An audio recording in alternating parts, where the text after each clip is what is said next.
Siapa? Oh, pakai.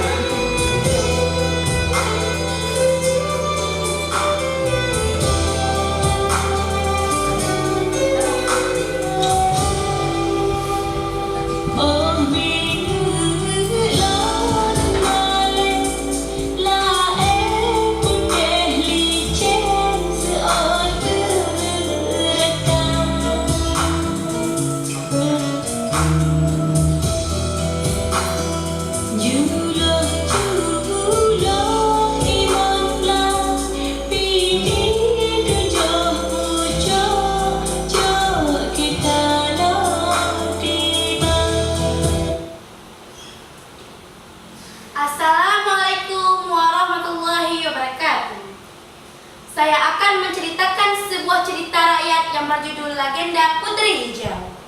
Pada zaman dahulu kala, di kerajaan Aceh yang megah dan kokoh, terdapat seorang pemimpin yang tegas. Ia bernama Sultan Muhayatsyah. Pada suatu hari, ketika Sultan Muhayatsyah sedang beristirahat di mahliganya, tiba-tiba ia melihat cahaya hijau dari arah timur.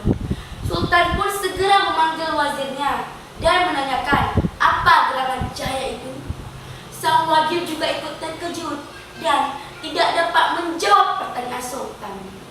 Baru keesokan paginya, diutuslah seorang kepercayaan Sultan agar menyelidiki cahaya itu. Dan Sultan pun bertanya kepadanya, "Kemarin ketika aku sedang beristirahat, aku melihat cahaya hijau yang bersinar begitu indah. Apakah kau tahu cahaya apa itu?" "Wahai tuanku, cahaya itu berasal dari tubuh putri hijau di kerajaan Deli Tua Sumatera Timur." Dan Sultan pun berkata kepadanya, "Sepertinya dia cantik, walaupun tak pernah melihat rupanya, namun aku jatuh cinta padanya. Semua pengawalku, bersiaplah, kita akan menuju ke kerajaan Deli Tua itu. Aku hendak meminang sang putri." Berangkatlah dia ke kerajaan Deli diiringi oleh pengawal-pengawal. Nah, siapakah putri hijau yang menawan hati Sultan Aceh? Konon, menurut hikayat, pada abad ke-15 di daerah Deli terdapat sebuah kerajaan Gasib namanya. Kerajaan ini mempunyai perbatasan yang panjangnya dan Teluk Aru hingga Sungai Rokan. Kerajaan ini selalu mendapatkan saingan dari kerajaan Aceh yang pada waktu itu sedang sangat jaya. Untuk menghindari bencana yang lebih jauh, kerajaan ini memindahkan ibu negaranya jauh dari tepi pantai Selat Malaka. Kota yang baru ini diberi nama Deli Tua. Ketika itu, yang memerintah kerajaan Deli ialah Sultan Sulaiman.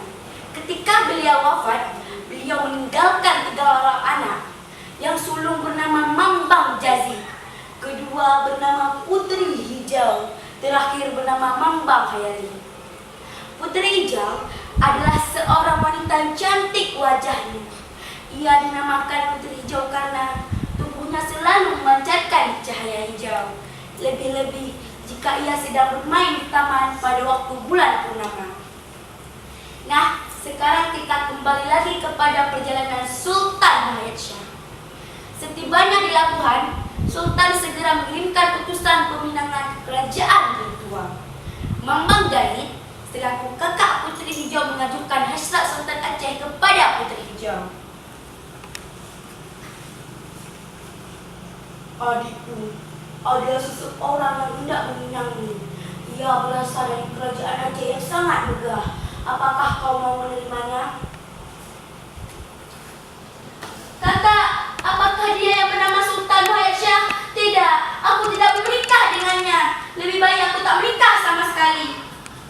Mendengar berita penolakan dari sang putri, Sultan Muhayatsyah sangat marah dan merasa terhina. Dan ia berkata, "Ah, berani sekali putri dari kerajaan entah berantah menolak pinanganku. Baiklah, semua pengawalku, siapkan pasukan, kita tua itu. Peperangan pun terjadilah. Banyak prajurit-prajurit Aceh yang menjadi korban. Dan akhirnya Perdana Menteri Aceh menemukan suatu tipu muslihat yang dianggap dapat mengalahkan kerajaan tua itu. Tipu muslihat itu berupa penembakan uang-uang ringgit ke arah kubu-kubu musuh dan rumpun bambu berduri yang rapat mengelilingi kota itu. Melihat uang-uang ringgit, rakyat Beli Tua tanpa berpikir panjang lagi, mereka segera memotongi dan menebangi rumpun bambu berduri itu, sehingga akibatnya pertahanan kota Beli Tua menjadi hancur. Dan mereka sukar menahan serangan bala tentara Sultan Hasyam. Dan Puteri Hijau ditawan oleh kerajaan Aceh. Ketika hendak kembali ke tanah Aceh, di atas kapal Puteri Hijau berkata, "Sultan, kau boleh melawanku, namun aku hanya meminta sebuah syarat."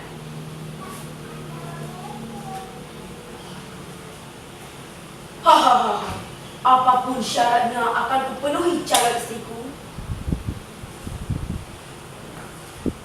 "Ambillah sebutir telur dan segenggam beras putih, lalu buanglah mereka ke laut."